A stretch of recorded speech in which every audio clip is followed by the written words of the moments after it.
angry. I make you hate all your friends. I make you second guess yourself until the fun never ends. Just go and click it and I'll wait and see how much you can't stop because you're addicted to me.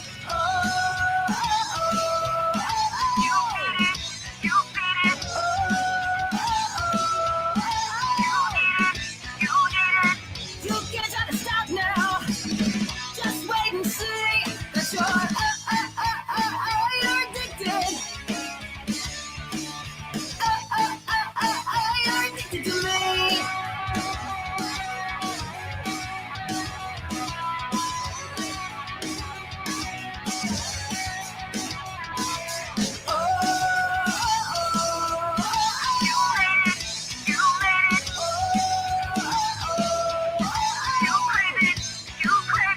You tried to fight it, but now you'll see that you're addicted. You're addicted to me.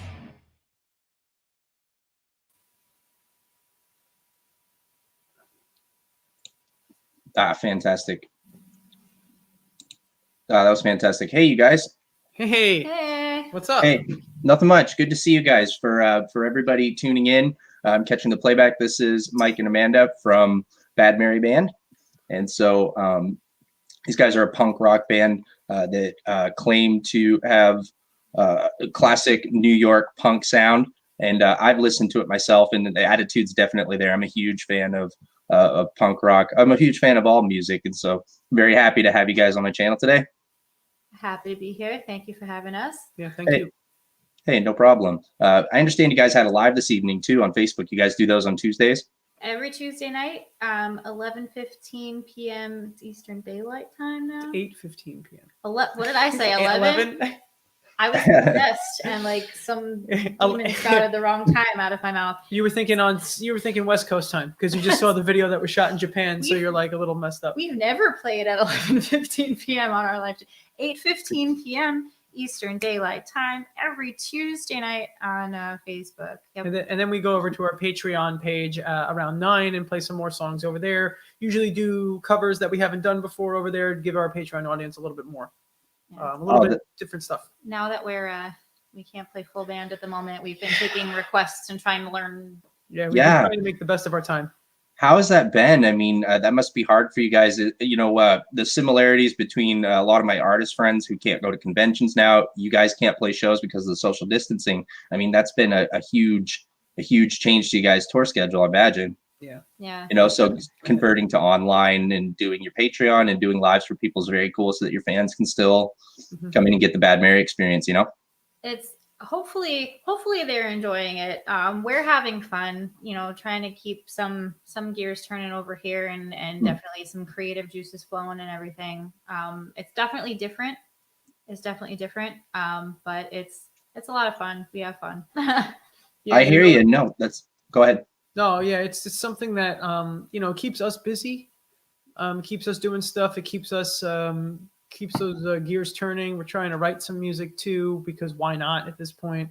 Right. And it does stink. We do miss it. We do miss playing full band, and we do miss playing live a whole lot. You could tell the whole scene right now it's is like kind itchy. of feeling the same way because we've all been connecting more online, I think, than usual, and trying to be like, how do we make an online show happen? You know, so we're trying to still make that community a thing and community keep going as best as we can figure out how to right now. But with the technology right now, it's hard because we're not all in the same place.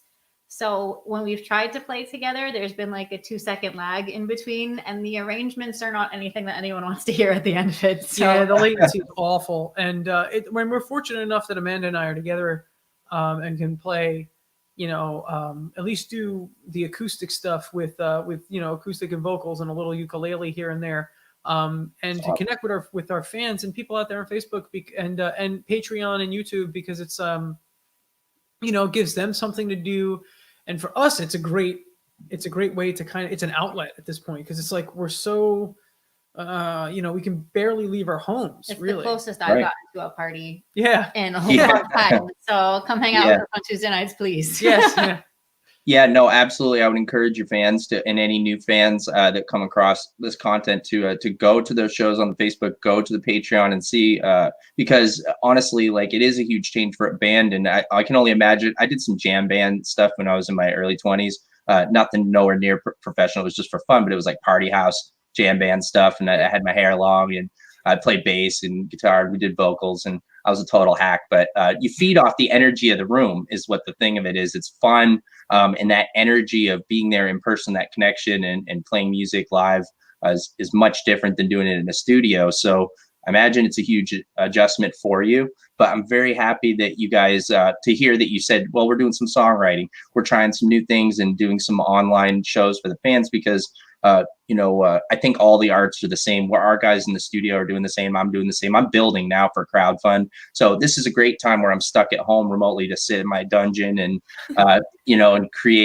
do my creation thing and try to build so that when we do get through this, we'll have something great to release with everybody. Take advantage of the time where you can be home, where you have to be home and quiet, even though we're all stir crazy. Like, we all certainly have our dungeons that we have to hang out in to get this kind of work done. And while it's really difficult right now as creative performers, it's really difficult for us right now to kind of like, not have band practice twice a week and not have shows to play and not have the ability to go out there and see our friends and our fans and play, the shows that we had going. We're hoping a lot of venues open up and everything. Yeah, and we're looking forward to that first show back. Like we're ready to make that like the best Bad Mary show we've ever played, because I think we're going to be so filled with just boredom influence rage that we're probably just going to explode. And I mean, it's punk rock. That's what you got to do. Rage. Fun rage. Use it. Absolutely use it. That it's a lot of use your motion. A lot of it, especially with the songwriting and the attitude with all forms of music. And so it's the same with any expression. That's why I love the arts. That's why we do this. Like I've had people ask me like, well, what are you doing? You're writing, because I mentioned building a platform. We talk about comics. Like we do episodes with people like you who, that are scheduled. And then we do just chillisodes that are like, I call them chillisodes. And we just get my friends that are artists and come on and hang out and just shoot the shit and talk about whatever. But what I wanted to say about all of it ultimately is that I wanted to build this as an indie platform, really to celebrate all types of expression because they all contribute to me. Like as a writer, I'm a raw talent. 8 years ago, I self-published a novel. Actually got a copy of it here, and we're doing a comic adaptation of it. So I published it 8 years ago, and then now we got this preview comic with all stuff that I wrote in it. You know what I mean? And so, but I have these headphones on while I write it. I listen to music that inspires me. Pop culture inspires me. Movies, video games that I played growing up. All of these things contributed to me as raw talent. And really, I just needed to get in with the studio guys who could teach me how to script and kind of show me the ropes. But the creativity was already there. Like the gears were already turning, and I already had that creative spark. I just needed to have someone show me how to put it in the format. So I wanted to honor everything that inspires me, and so I appreciate you guys. Really, I've been listening to you guys' tracks all week, so that's been inspiring me. I've been touching up some scripts and stuff, and so goes hand in hand. Maybe someday my books will inspire some other band, and they'll be able to start something, and maybe they'll write a song about one of my works or something. No, I don't want to dream too big. I don't want to let it go to my head. But I think you gotta dream. You gotta dream. Gotta dream big.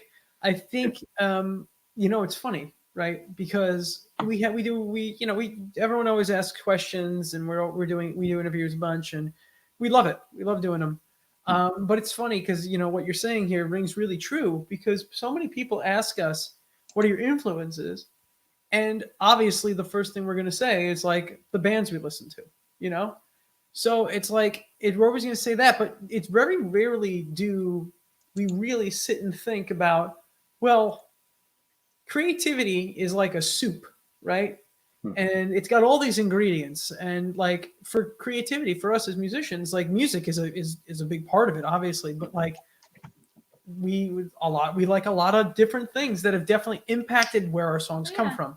Also, like stylistically, like every time we release a new album, like not the first thing, because you're your brain is working on the music before you even tell us like you have songs going. But like one of the first things that we discuss is also the style of that album, and it's like, okay, well, this feels more like garage rock, or this feels more, you know, we were watching a lot of sci-fi, like The Return of Space Girl. We went a little bit more metallic, you know, so there's also like a visual to it that stays in line with our style, but it's not just the music. It's like, okay, what is the feeling of this album? What is the look of this album? What is our unit for this? And we do take from like the movies that we've been watching, or the books we've cartoons. been reading, Like it's cartoons. you know, your brain takes a lot in during the day, and you go to sleep and you process it, and the next morning you have an idea, and it could have come from any one of those things that kind of meld together. So it's, yeah, your creativity is the sum of all the parts that you're putting in there. I mean, we write songs about robots and space and science fiction stuff a lot of the time, because that's what I am interested in, right? Right. You know, you put time travel on something, I'm all about it. Yeah, like it's It's a fun concept, you know. Yeah, that's where Space Girl comes from. That's where Mars Attacks comes from. Those are songs that were written with that stuff in mind. But I mean, obviously, that's not all we do. No. You know, we have songs like, you know, well, I was going to say Ninja, but then Ninja fits under the same thing, right? Suddenly forgot every song we've ever written. I mean, yeah, we have songs like Better Days and songs like Don't Know Where the Line Is that are more about kind of what we're feeling at that point in time. Losing Control. Losing Control is another thing that doesn't have like a genre Soapbox. in terms of its theme. Yeah. Soapbox too. Some songs are angrier. It depends. It's all how you're feeling. You It's know, all how you're feeling that day. The Return of Space Girl is its own thing. That's like, you know, we purposely went out of our way to retell the story that we had written with that song Space Girl back on the first record. And we wanted to do a 30, well, we didn't want it to be a 33-minute whatever. We didn't have a time. You're not allowed to do concept albums as a punk rock band. What? So we did a 33-minute punk rock opera that kind of builds off that song. So that was because, you know, as people, we were like, you know, we're not going to be afraid of what we're into and who we are. We're going to express that in our music. Well, this leads back to, I think we might have been talking about this a little bit before we started talking. Yeah, please bring it back up.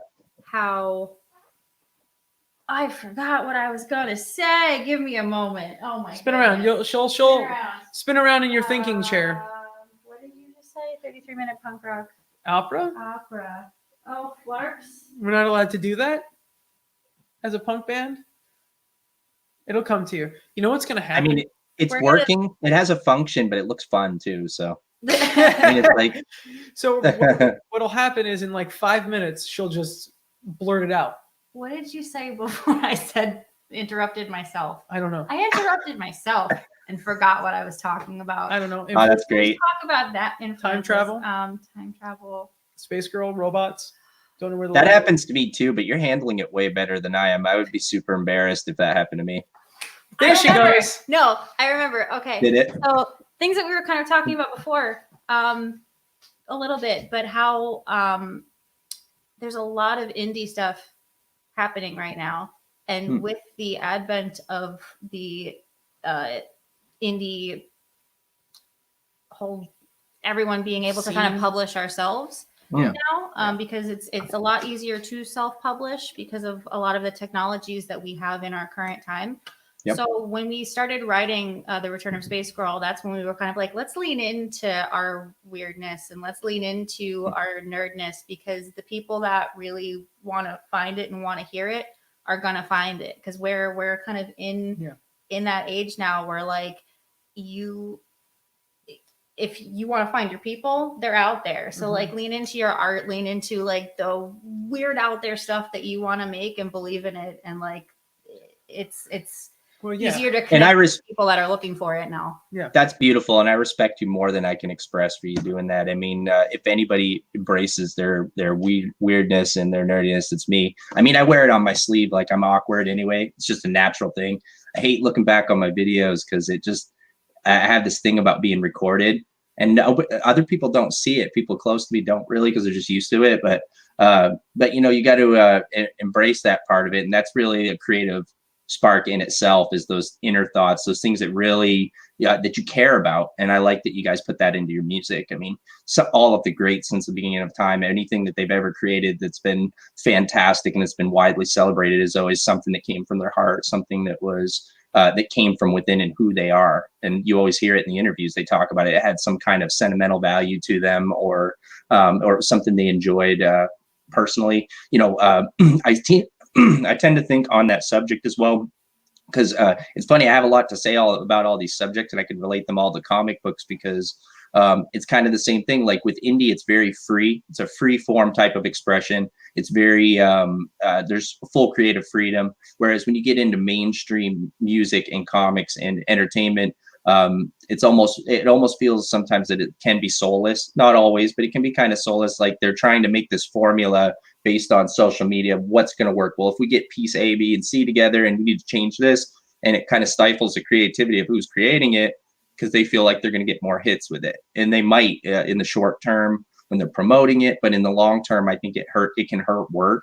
So people are gravitating to indie because they get stuff that you don't normally get from mainstream. Because those things are kind of like what you expect, whereas indie can surprise you a lot easier, I want to say. Indie can give you something else. I mean, for us in terms of music, it's we want to be who we are, you know. And I will be completely honest. There was definitely a time earlier on when we were doing this thing, you know, maybe 5-6 years ago or something, where we kind of sat down and had a conversation about it, and we were like, hey, do we lean into who we are, or, you know, do we try to do something a little bit more, you know, traditional, you mean, like or regular, palatable? or palatable for not even a palatable. Yeah, palatable might be. Do we want to be? Do we want to? You know, do we want to let that flag, that nerd flag, fly?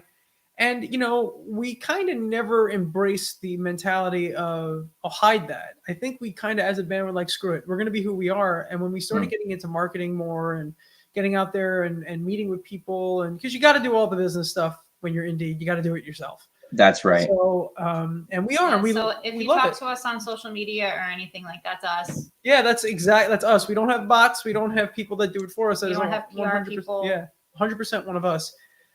And we wanted to find, you know, our the people who like us for what we're doing, not for what they want us to do. Well, we also want to like what we're doing. Yeah, exactly. We kind of like long-termed it, and we were like, okay, if we're still doing this in that amount of time, like we want to have fun with it. And that's why we started doing it, honestly, was because it was fun. So and that's our like our ethos, right? Would that be the right word? That's the right reason to do it, though. You know, I think your heart's in the right place on it to do it because it's fun and because it's you. You know, we look at music, you know, and our whole why or our ethos is kind of like let's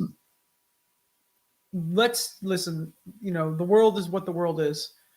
We want to give ourselves a break from everything out there, and give ourselves some form of escapism to a degree. And we want a Bad Mary show to be, you know, 45 minutes or an hour of you not having to worry about stuff.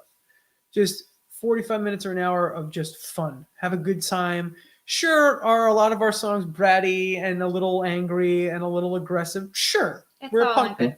But it's all good fun. We want people to dance around and sing along and clap their hands and you know, jump around like we do on stage. And I mean, as Amanda said in her Instagram post today, scream but make it glitter. You know, that's kind of like where we're coming from. Screaming but make it glitter.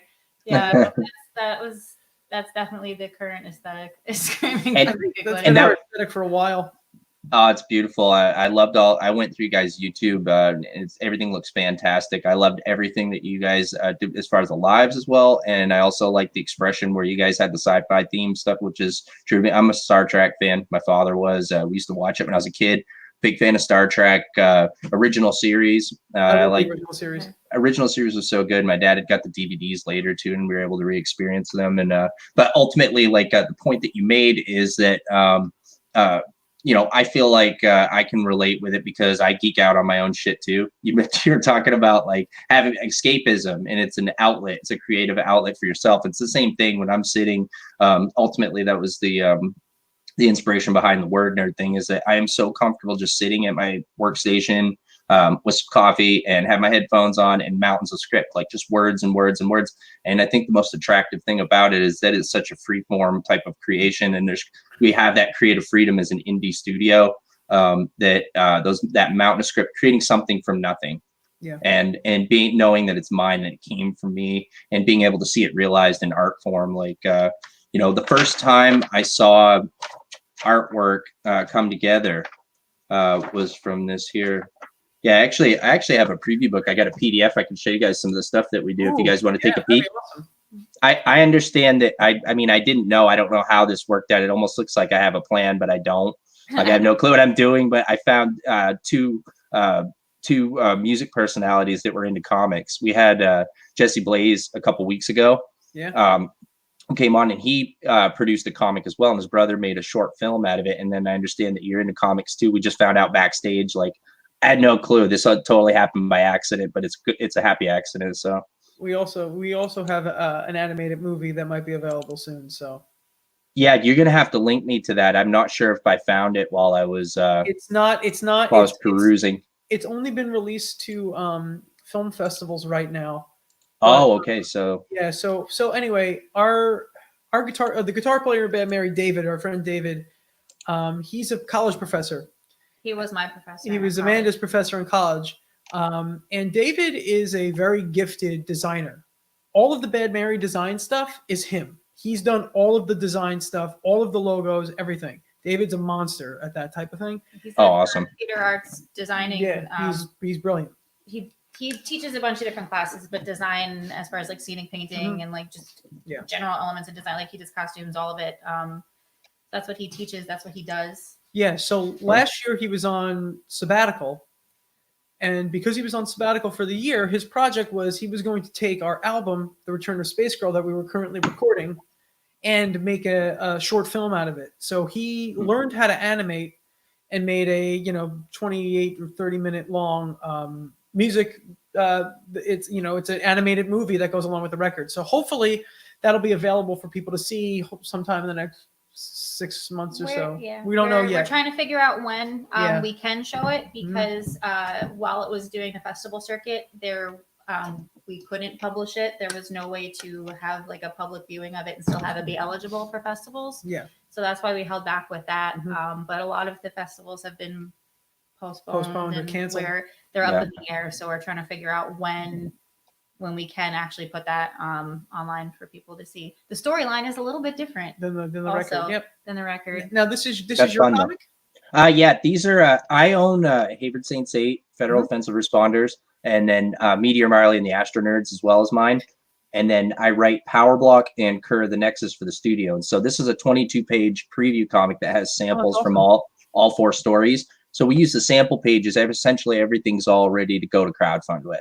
So we've got pinups, and we've got sample pages, and we've got examples of the artwork from the book teams. And so, and I designed this whole book and wrote everything in it. And so we have a full scale, like a larger preview book that's 60 pages. It has all of our titles in it.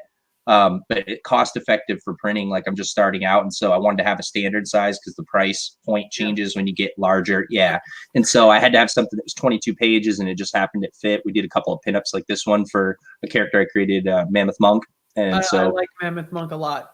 We get a lot of hits on him and stuff. He's a big beast. That's like a Dungeons and Dragons character.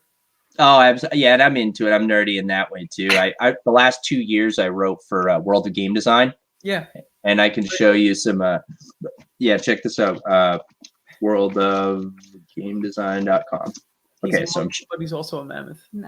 Mammoth Monk. Yeah, he's a monk named Mammoth. Oh no, Mammoth Monk. I love it. And so this is worldofgamedesign.com. I've done a bunch of. I worked for these guys for 2 years doing freelance, and here's the boss man, and he also writes and creates. But here's my name here, producing Cthulhu Epics. Nice.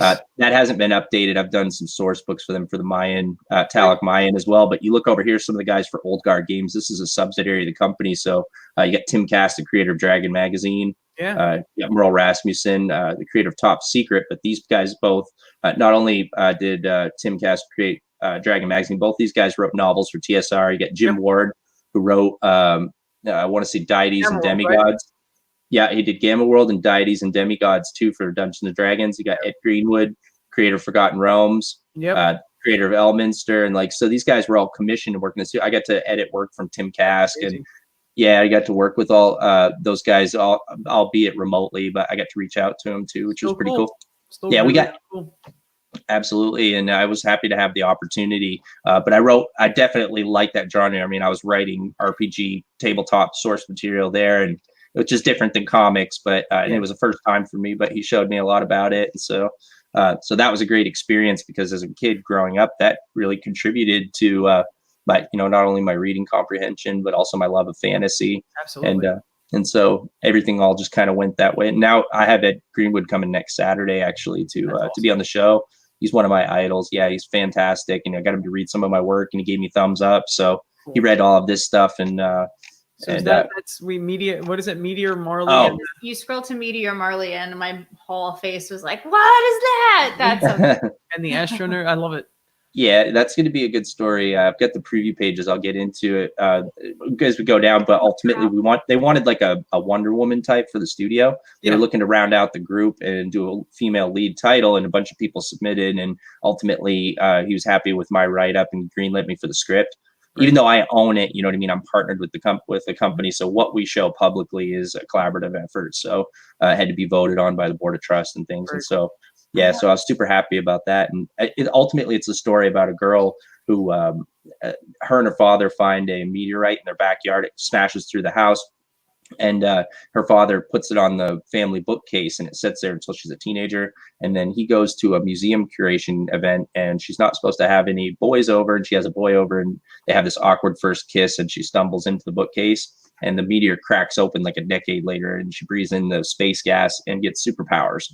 Nice. And then I want to read that. I want to read that right now. Oh, it's going to be so much fun. I had so much fun writing it. It was fantastic. I mean, these preview pages look excellent. Can she shoot things from her eyes? Yes, actually, the way her powers, right? I can talk about it. It's all public. It's all copyrighted. The way that it works, it mutated her eyes. Our eyes work with. I'm a nerd, so I research science, and our eyes work because they reflect light inside of our eye into our retinas, and that's how we're able to see. Well, her eyes are mutated so that they absorb that light, and they can store the energy. And she has eye beams.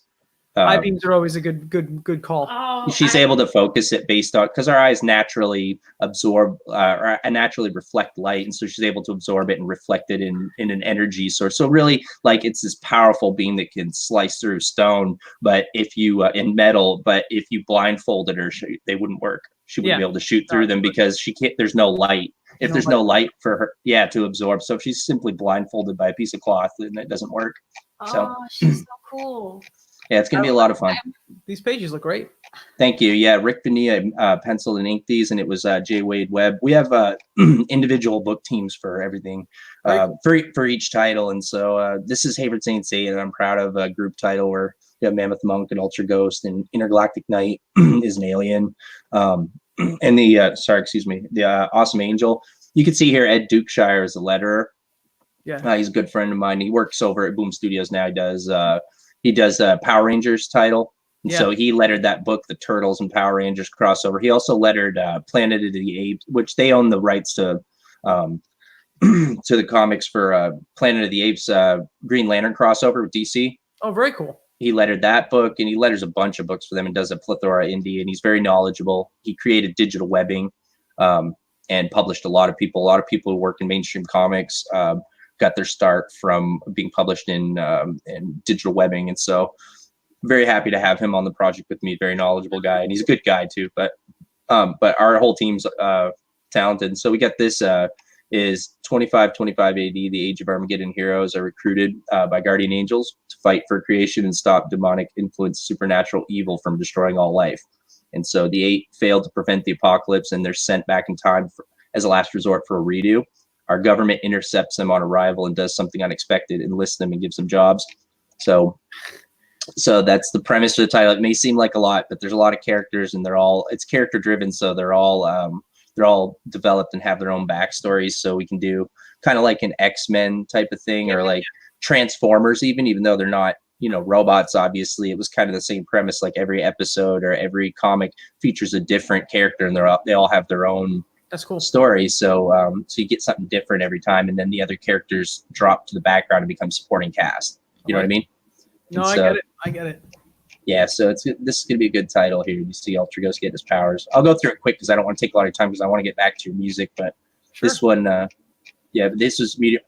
I was going to stop there because I wanted to show you Hayward Saints 8, but now that Amanda mentioned Peter Marley, I just had to show her. We got the cover for issue 1 here. That's awesome.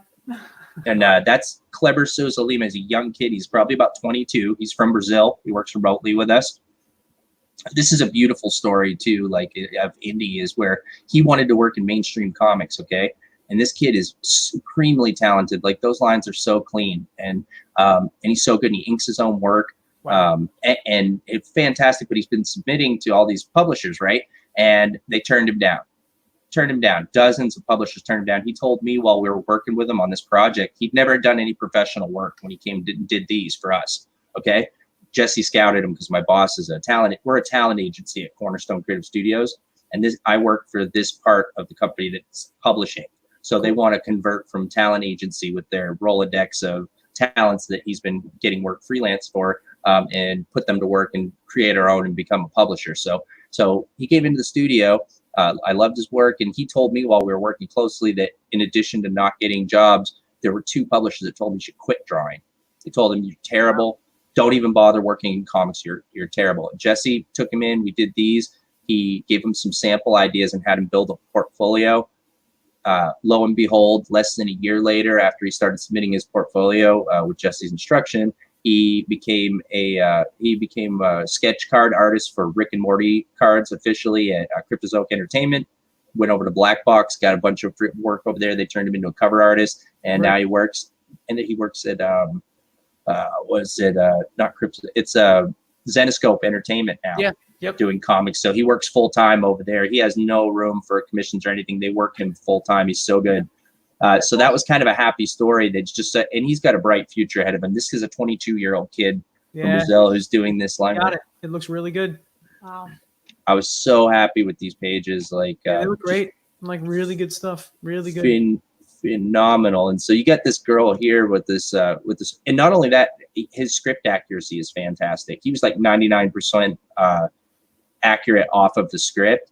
And I've had artists that English is their first language and they weren't able to hit that kind of accuracy. We still had to go back and edit. And this guy was very little that we had to do. In Brazil, obviously, like, he's from Brazil and English is his second language. So that was fit. I thought that was phenomenal. Like, yeah, really. So you've got her here playing as a tomboy with these martial arts action figures. And you can see that her father and her back and forth. He's watching sci-fi on the TV. He wants to watch a show. Well, I told you could play with your dolls, but you have to be quiet. I'm trying to watch my sci-fi. And so she's talking about them doing Feel My Kung Fu Rage. And she's into it. She's 6 years old and she flings him and breaks the antenna and ruins the show. And I like this panel right here where he's like, "This is why, honey, now the antenna's broken. Why you don't play with dolls in the house like that." And she goes, "Another casualty as I follow the path of the wind fist. I mourn I mourn for the widow and his now fatherless children." And he's like, "Where do you learn this stuff?" And she's cheering here, interweb network videos. Because, like, I have kids too. So, they pick up stuff. Like, where do you get this stuff from? Where do you get it from, right? Yeah, she's talking. It's like her kid's transformed into Bruce Lee. And so he did this here, like, Wahoo, Marley, and it's spelled like Marley, Yeah. the Invincible. And so you see the meteor coming in. This is where their house is destroyed. And they go out and sprays it off with the extinguisher. And then he takes the basketball trophy, his Class D championship basketball trophy, and puts the meteor on there instead. And they're sitting there in their wrecked house. And she's crying. And she's actually upset because she thinks she's not going to be able to get to go to martial arts tomorrow. And so he says he's going to, and so he's still going to send her, and the fire team is here. And they reveal here that she actually was sad because of that, but she actually does miss mommy, it says. And so you see here in the splash page, he's a single dad. The mother's nowhere in scene, and we've got this quote from Ptolemy here. That's a theme from I want to give something to the readers as well, that give a little something extra. And so we're always going to have like a philosophy or a quote in every issue, and then a little piece of science in every issue at the end of the book, depending on what the book's about. So it's going to be fun. That's really cool. No, really, keep it up. Keep up the good work. It's awesome. Hey, I appreciate it. Thanks. I don't want to take too much of your time with my stuff. I get excited talking about comic books, so I got sidetracked. Yeah, I totally understand. Yeah, well, no, we were talking before backstage, and you said you were into comics. Like, I want to reach out. It would be very cool to collaborate and do something, whether it's music or comics, because we're very much about that. We're very much about the collaboration. Like we have this seal here that we created. We copyrighted these. We've got heroic fiction, which is honoring the collaborative medium. Comics, they started as strips. They went to graphic novels to get in libraries with an ISBN, and I've still heard people today reference them as funny books, but they're not that anymore. They become movies. They're legit. They're legit storytelling, and so we wanted to honor that by calling our books heroic fiction. People can still call them comics, but we're honoring classic heroism with modern themes. And then we've got a collaborative art form, and this is kind of sarcastic, like you get a gold star for working together with people. You know what I mean? And so. But yeah, that's what it's all about, is working together and coming together and sharing ideas. That's a strength, I think, and bands definitely exude that. Actually, seriously, like a band is the same as a comic book team in a way. Like you each do a piece, you got a writer, you got a pencil anchor, you got you got vocals, guitar, drums, and each person does their little piece, and then at the end you get this expression that just goes forward from everybody. So no, it's true. True. It's definitely a little bit like that. A band is a family. It's a professional team. It's all those things, Ours actually. Ours is a family. Is a family. My dad's our drummer, so. Oh, that's very cool. Yeah, and you have family involved too, which is awesome. Yeah. Which is absolutely awesome. So what you guys are saying pretty much is, even though I write comics and I'm a nerd, technically I'm kind of like a rock star. Of course. What you're saying. Yeah. Like on keyboards. Don't be afraid to say that. Right? Yeah, that's how I do it. I write comics like a rock star. That's how I do it on keyboard. Hey, you got it. That's the mentality to go with. Absolutely. Don't be afraid. Yeah, I'm definitely passionate about it, and I know you guys are too. I love the content. I can't wait to see. You guys said you would link me too when you guys release your film, right? Your short film. Yeah, absolutely. You can get a taste of it now if you look at the Space Girl video, the newest Space Girl video, the newer Space Girl video, not the older one. The newer one is that the movie's filmed, and that's pretty much a chunk of the movie that David put together as kind of like the trailer for the movie using the song Space Girl. Because that was the only song. It's not in the movie. It's not in. Yeah. Well, it's the credits. Yeah. Right. Yeah. So I'm going right to the YouTube page now, and so that people can see it too while you guys are talking. But I see it right here, uploaded 5 months ago. Yep, that's it. The one right after me, like screaming after the other one of me screaming. You're right. You're right. Not that. That's Motormouth, and then the next one's Space Girl. That's a taste of the movie. Right there. 5 months ago, Bad Mary Space Girl. So anybody who sees this can go here and you can get a taste of it. And then you said the full length is going to be released in the future. We're not sure how or when or what the situation is. We just have to make sure everything clears with the festivals and everything like that, because we don't want to. We don't want to jeopardize David's chances, because he has won some awards at these things. They are up for various categories. They're all a bit different. So we don't know what he's nominated for where, and until everything's kind of settled, we can't publish it yet. But we don't want to mess him up. We will. Our goal is to make it so everybody can see it, but we gotta let it do its thing first. Completely understandable. No, I understand that completely. We had to deal with the same thing. We have a VR partner that had some material for a pitch that we had, but we had to do NDAs when we pitched because the opportunity was there, but it's proprietary information. So, you know what I mean? That's kind of the same. This is proprietary because you guys submitted it for, And so I totally understand all of that stuff. So understandable, but I'm waiting. I'm on the edge of my seat. I mean, if you can't tell, you can't see my seat, but I can't wait to see it because anything sci-fi, I'm so into it. What's your favorite sci-fi? I mentioned. Oh, go ahead. I didn't say it before because our conversation flowed, but now that we're back to there again, I just wanted to tell you, my dad's our drummer. And when I was a kid, we would watch Star Trek together also. So when you were like, I watched Star Trek with my dad, I was like, I watched Star Trek with my dad. And now we write music about space and stuff.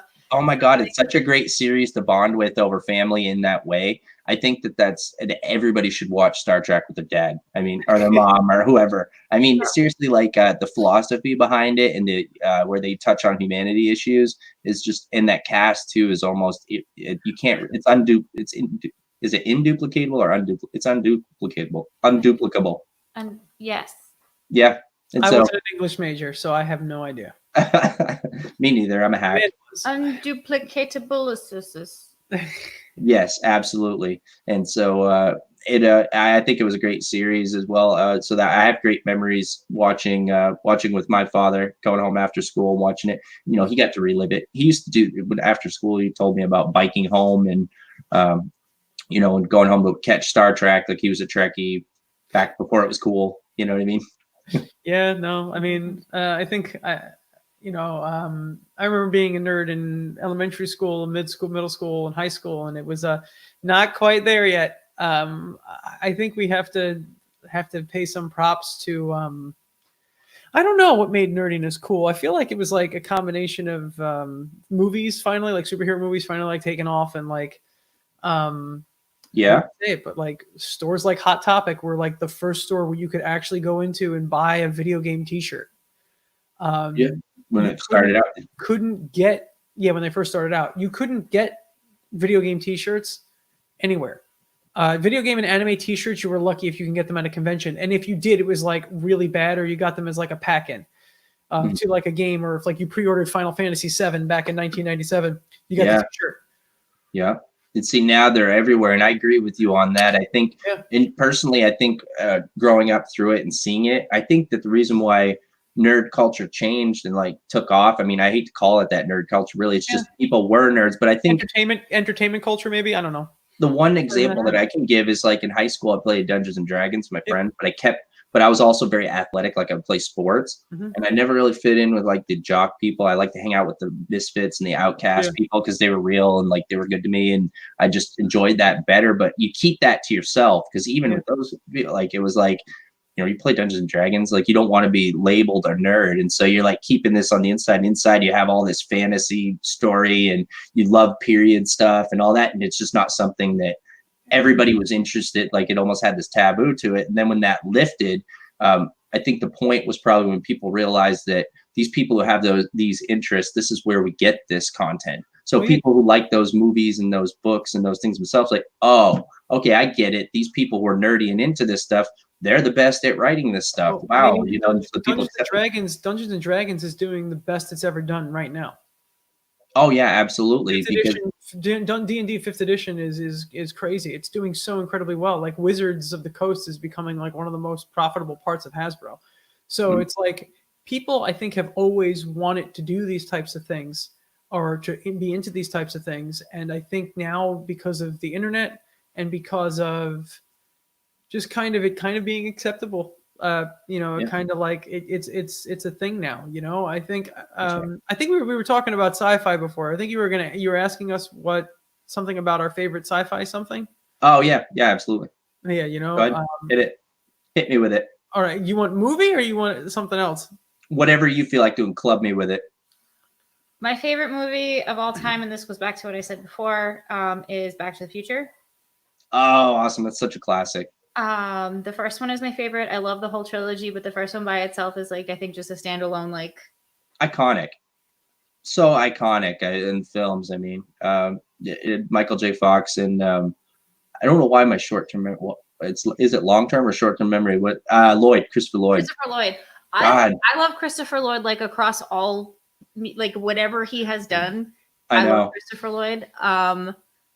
Did you see that animated?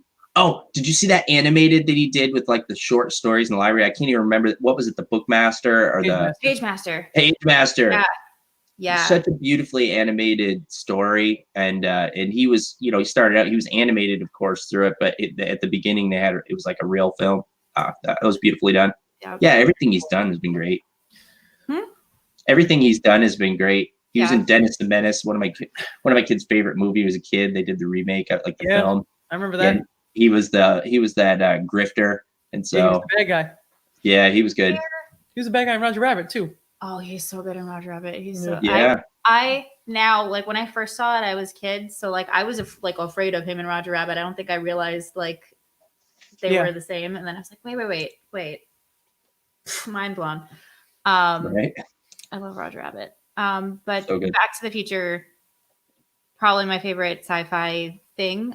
We got to see, they did a concert version of it at Radio City Music Hall where they showed the film and then they had the full orchestra play the entire score, which was cool. Yeah. And that got my music bones and my Back to the Future bones and like all my bones just rattling. I was like, what is happening right now? And Christopher Lloyd was there. Yeah. And there was popcorn. It was great. And we were children, and it was wonderful. It was.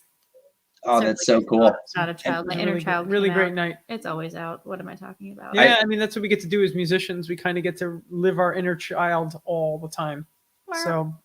Yeah, absolutely. It's good for you. It is. They call it the inner child. I think it's a part of human nature, but people suppress it and people push it back because there's like because society wants you to be an adult all the time, and you have to be this and that, and doing those things some people view as a weakness, which is sad because those things about us, that letting that inner child, that's just creativity. That's just an interest in something that's expressive and beautiful, regardless of what it is. Like, who is anybody to put an age limit or anything? You know what I mean? If grown-ups didn't have an interest in those things, we wouldn't get cartoons, because children are not going to make their own cartoons. Like, it's just not going to happen. It's a wonderful thing when you allow yourself to like the things you like.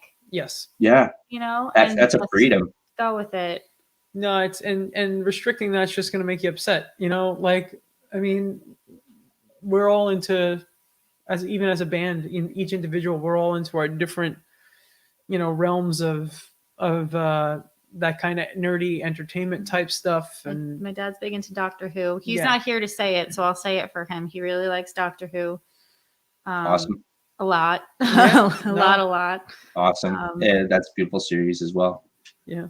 And I read a lot of comic books. I play a lot of video games. I read a lot of manga. What's your favorite video games? Both of you, go.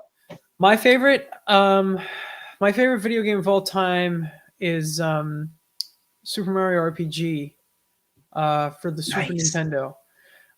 Followed very closely by Super Mario World and Mega Man X. But I also really like the Final Fantasy series. Nice. I like. Got a long list. I got a long list of video games. Keep going, please, because you were right on. Street Fighter, I really like. Pretty much a lot of stuff done by Nintendo or Capcom are like my favorites. Dude, before Mary gets into her favorite video game, you and I have like almost the same taste in games. I beat Mario RPG probably 7 or 8 times. What was it? The Stars. Legend of the Seven Stars. I beat it like 7 times. I actually got it on the emulator on PC. Another one that was very good, that you mentioned the Final Fantasy series, but in particular, probably my all-time favorite RPG ever was Final Fantasy 3 in America. Yep, Final Fantasy 6, yep. Yeah, it was Final Fantasy 6 when it was released over across it. So yeah, I love that game. That game was so good. I beat it so many times. I was so obsessed with that game. And then another one that I really liked was Chrono Trigger, that I beat multiple times. Yeah, I just played Chrono Trigger again recently, like a month ago. Nice. Yeah, I felt like throwing it in. But yeah, I actually have the box art from Final Fantasy 3/6 hanging in my office across from my desk. Ooh. So I'm a big fan of that artist, Yoshitaka Amano. We love Japanese stuff. We've actually been over to Japan a bunch of times, and we played there over the summer. So I grew up. I think it's a product of when we grew up, because that was when I was born in '86. So by the mid 90s, 96, 97, 98, that's when like Pokemon came over and Dragon Ball Z started getting really big, and Final Fantasy VII was the biggest game in the world. And it kind of just was like, it was like, oh, cool, this is what we grew up with. All the video games I played growing up were made over in Japan. So that's why we have so much interest with that type of thing. And that's why I've read a lot of manga, watched a lot of anime, play a lot of Japanese and Western video games too. But that was a big influence for us to kind of like, us as people like that over there so much that that was a big influence for us to go over there and tour. Well, that was more of an influence for you. Yeah, you're right. That was more of an influence for you. You're right. My video games and stuff are entirely different from Mike's video games. But hit us with it. Go ahead, club me with it. I grew up more with the design games. So like Roller Coaster Tycoon is the reason that I did not sleep in high school. Nice. Because my nerddom falls in theme park nerddom, Disney nerddom, and theater. I was a theater nerd as a kid. I went to a performing arts high school. It was a very small high school, so there were no people to tell us that what we liked wasn't cool. So we were very loud about it all the time, and there were maybe like 15 of us in a group. So like my nerddom is very, very different. But Roller Coaster Tycoon, specifically. I grew up with a lot of family in Florida, and I live in New York, so there was a lot of travel back and forth. And in that travel, there were a lot of theme parks, and the design elements of it for me are always so interesting. Like I go into a theme park, and I'm a ride junkie. Like I love roller coasters, I love drops, I love falls, I love all that. But design elements of a park and kind of how you feel when you walk in are always very interesting to me. So when that game came out and I was like, I can make my own theme park. I can make 17 of my own theme parks. They can all have a different theme to them. This is crazy. So like I did not sleep. I bought every expansion. There was that game. There was Zoo Tycoon also, which I wasn't as I liked Roller Coaster Tycoon better because you could build your own roller coasters and it actually worked with like force and stuff. So you had to kind of like design and think about where it was going, how it fit in your park. Is the train going to fall off? Are you going to kill the passengers? You probably don't want to kill the passengers on the roller coaster that you built in your park. So maybe adjust that drop. Like there was a lot going on into it. So I like the design games. Zoo Tycoon was similar. But my lions always escaped and I couldn't really figure out how to fix that problem. So I had a bit more trouble with that game. They just accepted the fact that your lions were going to escape periodically and just, yeah. And it's so cool to see. It's so cool to see your enthusiasm about that. I mean, you were kind of like a mad scientist there for a second, talking about your theme park, your empire of theme parks. That's so awesome. Yeah, I mean, that's how we feel when we're delving into this stuff. And that's the whole point of it, is something that inspires you in that way, like wanting to get into a creative medium, wanting to share that with people. You hope that's kind of the hope that someone gets to that point where they're just like, you know, this big inside of your world that you created, or inside of this this one piece of art that you've given them. So yep, or it's this music that they like. So yeah, I dig that. Very cool.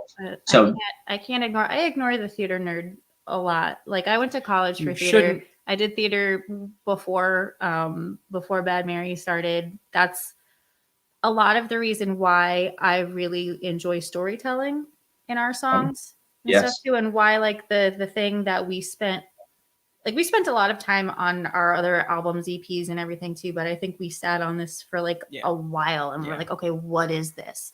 What is this piece? And like storytelling, through line, emotion, all of that is so important to me in music. It's not just about like, this sounds pretty. It's like, what are you saying?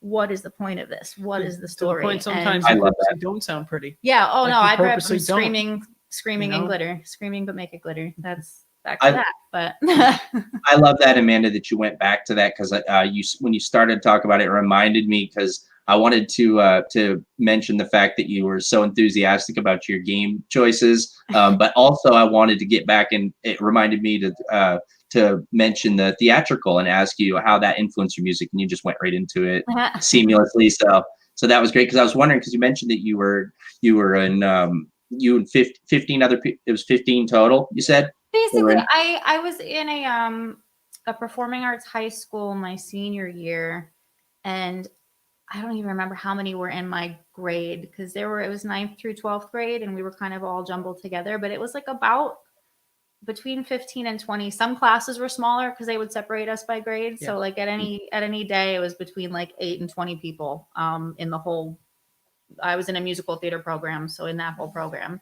And then in college, the campus was thousands of students, like clearly big. Yes, hello. Thousands of students, but my class within that was 14 people, I think. And I had the majority of my classes with those 14 people, and it was like a conservatory style program. Mm-hmm. So they were like, it was a very, it was a good group. It was like a comfortable group to kind of explore what you liked, and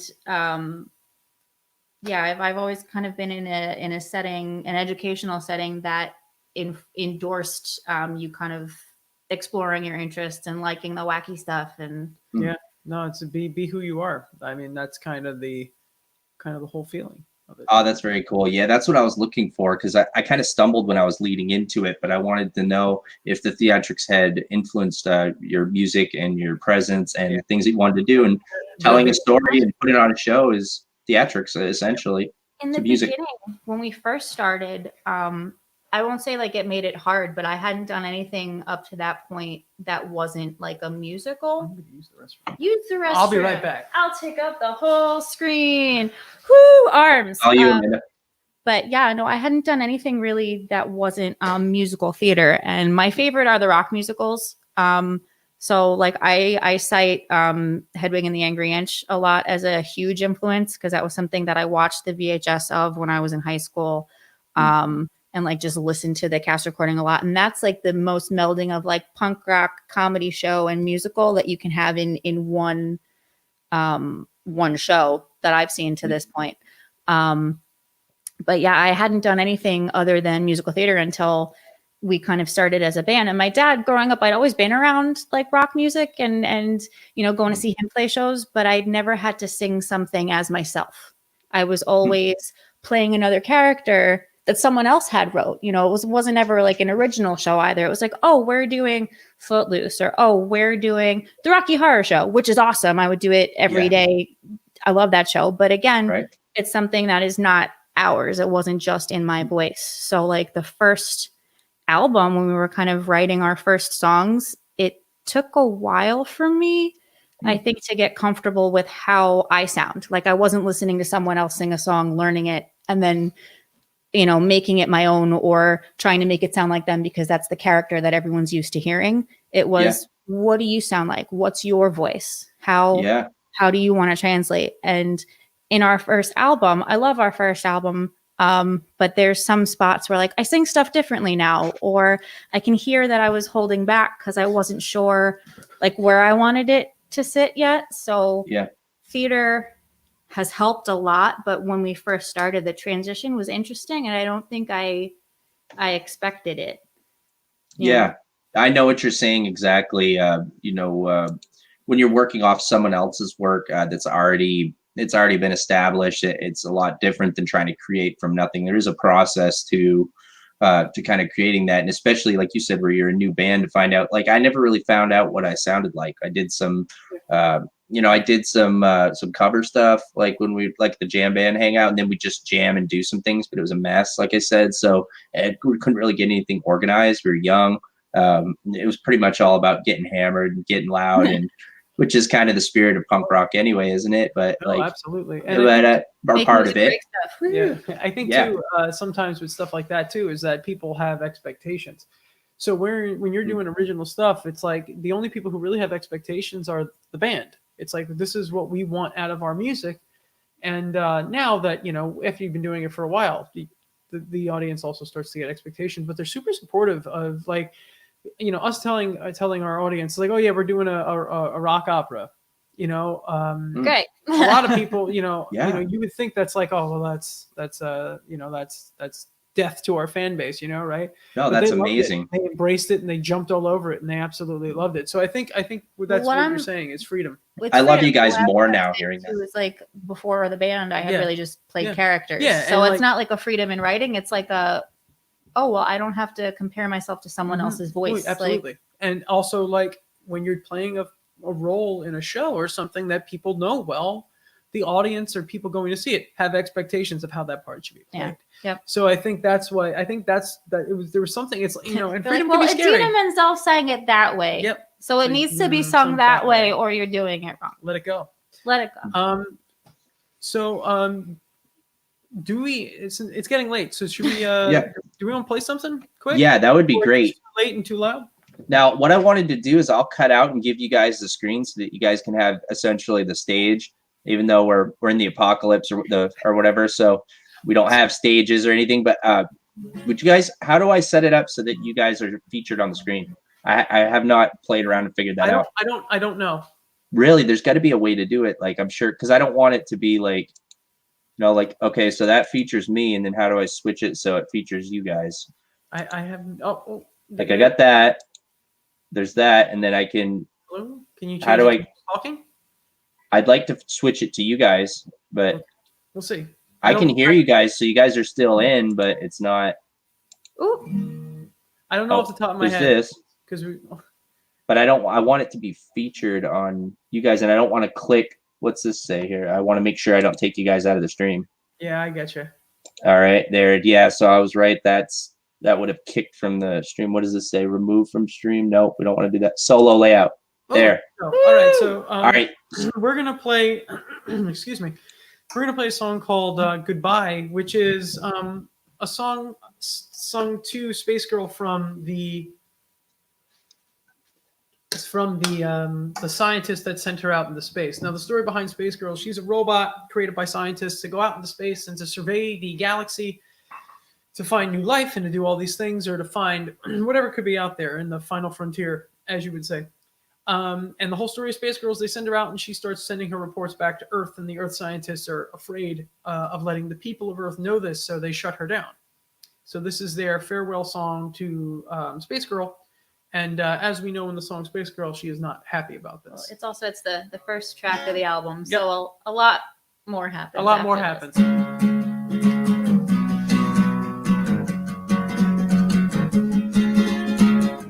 Up the screen, crank the radio feed, and the signal is coming in clear. She's showing us everything out beyond, and the beings our people will fear. But we're sorry, Space Girl, all the things that you've shown will never see the light of day. Our people will flee out of every city and will send us into disarray.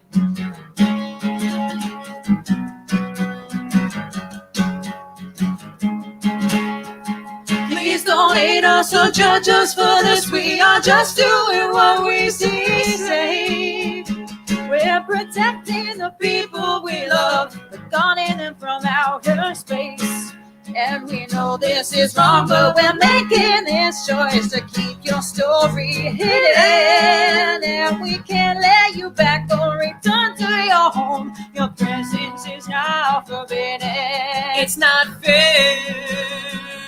Oh no, it's not fair to leave you out there, lost out in somewhere. Goodbye, Space Girl. Goodbye, Space Girl. We failed you. We know we failed you. And we hope that you won't make us stay.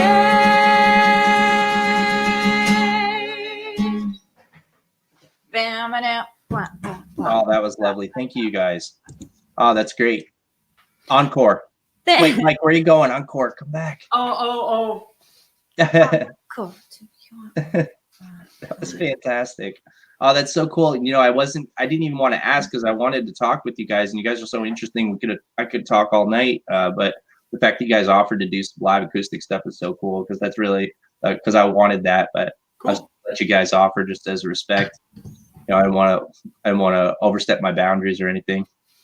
It's all good. Cheers. It's all good. Nice.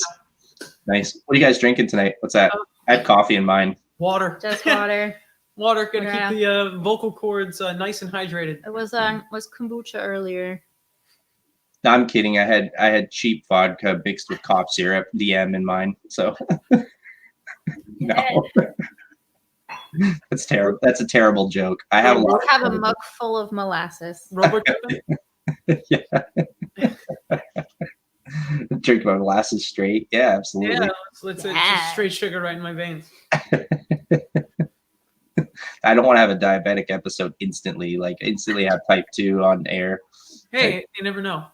Yeah, it could absolutely do that. You guys got an encore set or what? You can do another set, can't you? You want to do one more? Yeah. Yeah, sure. We can do one more. Oh, that'd be great. Yeah, we'll do Addicted for you. Oh, that'd be great.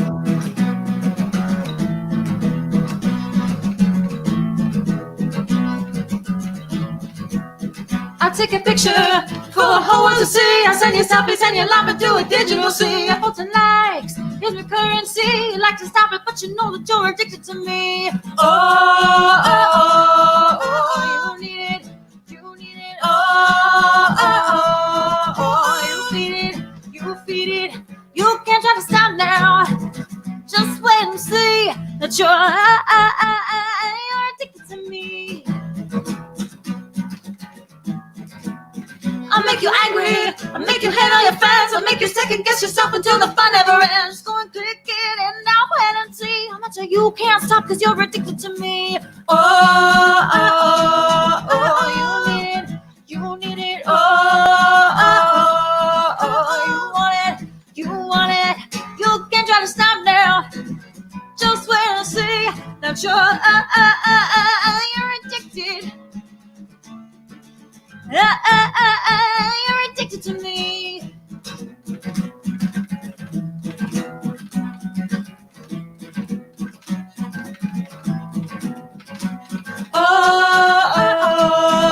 You made it. You made it.